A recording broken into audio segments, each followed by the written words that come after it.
कृष्णा भक्ति चैनल में आपका स्वागत है। इस वीडियो को लाइक करें, चैनल को सब्सक्राइब करें और बेल आइकन दबाएं।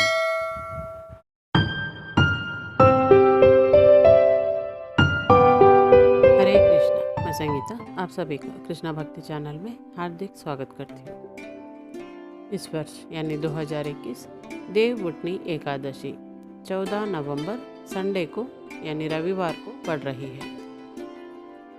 आइए जानते हैं कार्तिक मास में पड़ने वाली इस एकादशी का क्या है महत्व, पूजा विधि और कथा।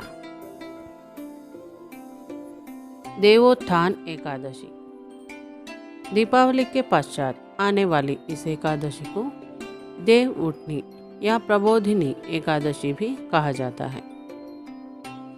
आषाढ़ शुक्ल एकादशी की तिथि को देवशयन करते हैं और इस कार्तिक शुक्ल एकादशी के दिन उठते हैं। इसीलिए इसे देवोत्थान यानी देव उठनी एकादशी कहा जाता है। कहा जाता है कि इस दिन भगवान विष्णु जो क्षीर सागर में सोए हुए थे 4 माह उपरांत जागे थे।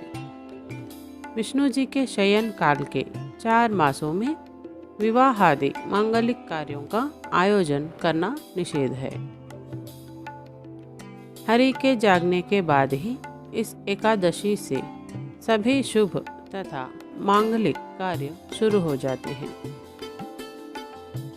कुछ धार्मिक व्यक्ति इस दिन तुलसी और शालिग्राम के विवाह का आयोजन भी करते हैं। तुलसी के वृक्ष और शालिग्राम की यह शादी सामान्य विवाह की तरह पूरे धूमधाम से की जाती है।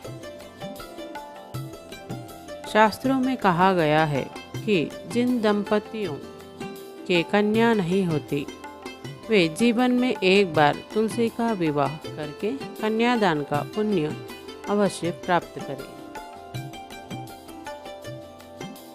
इस दिन सारे घर को लीप पोत कर साफ करना चाहिए तथा स्नान आदि से निवृत्त होकर आंगन में चौक पोरकर भगवान विष्णु के चरणों को चित्रित करना चाहिए।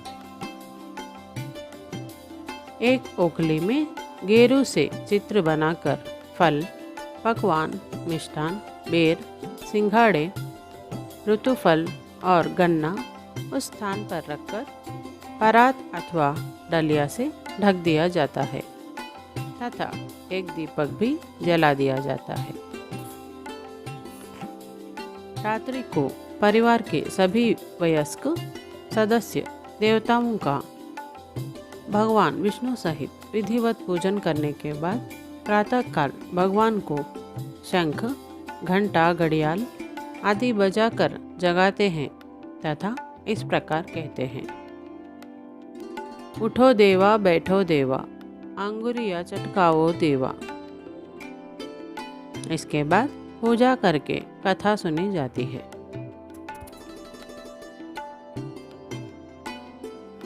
देवोत्थान एकादशी कथा।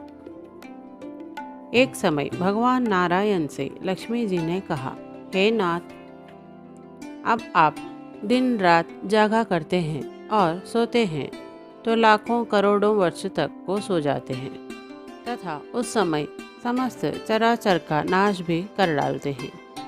अतः आप नियम से प्रतिवर्ष निद्रा लिया करें। इससे मुझे भी कुछ समय विश्राम करने का समय मिल जाएगा। लक्ष्मी जी की बात सुनकर नारायण मुस्कुराए और बोले, देवी, तुमने ठीक कहा है। मेरे जागने से सब देवों को और खासकर तुमको कष्ट होता है। तुम्हें मेरी सेवा से जरा भी अवकाश नहीं मिलता। अस्तु, तुम्हारे कथनानुसार आज से मैं प्रतिवर्ष 4 मास वर्षा ऋतु में शयन किया करूँगा। उस समय तुमको और देवगणों को अवकाश होगा।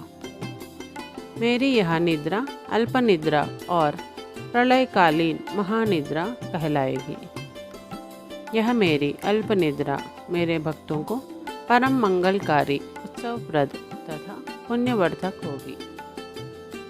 इस काल में मेरे जो भी भक्त मेरे शयन की भावना कर मेरी सेवा करेंगे तथा शयन और उत्पादन के उत्सव आनंदपूर्वक आयोजित करेंगे, उनके घर में तुम्हारे सहित निवास करूंगा।